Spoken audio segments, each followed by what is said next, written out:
Subay sa kasulugan sa Women's Month, suportado sa hepe sa Women's and Children's Protection Desk WCPD sa Cebu City Police Office CCPO, ang lakang karon sa National Capital Region Police Office NCRPO nga mambayang pulis na ang himuong desk officer sa mga police station.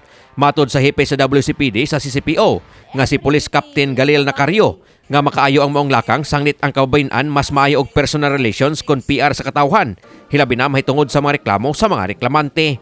Gani siya dihang bag-o pa sa panerbisyo ni atong tuig 2011.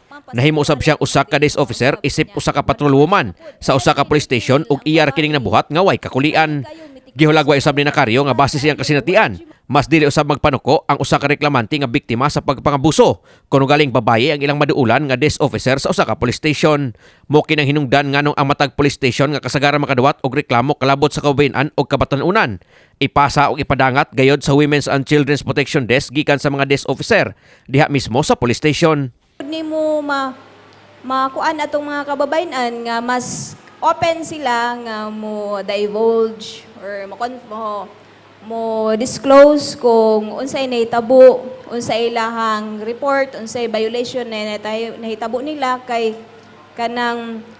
same sex man. So kung babae, mara comfortable sila og babae. So kung ang babae man gud nga desk officer ang imong ibutang pod sa police station is ang mga lalaki kanang dili pod sila mauwaw mo taha. I mean atong mga reklamante nga mga lalaki ba o nga nabiktima pod og abuso, dili pod sila mataha kung babae pod ang ilang kaistorya, dili pod kay sila mauwaw kay sa ako nang gikaingon ang mga babae man gud maayo tag mo build og rapport, maayo tag PR, so maayo ta mo dala og istorya. Samtang gawa sa paghimong desk officer sa mga bayang kapulisan, nakita usab ni Nacario nga masaom sila nga mahimo usab nga mga investigador. Kini gumikan kay ang kababayan, hilabihan ka metikuloso sa ilang mga pakisusi sumala pa ni Nacario. Every detail ang babae. Detalye kayo, metikulosa kayo, particular kayo nga wala di ma-missed out dinha sa blatter book inig blatter.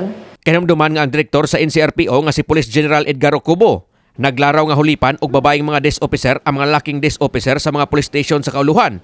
Human ngayang nakita sa usa ka surveillance camera ngayang gipamuntar ang pagpangasaba sa usa ka desk officer ngadto sa usa ka complainant nga wa gikahimuot sa general.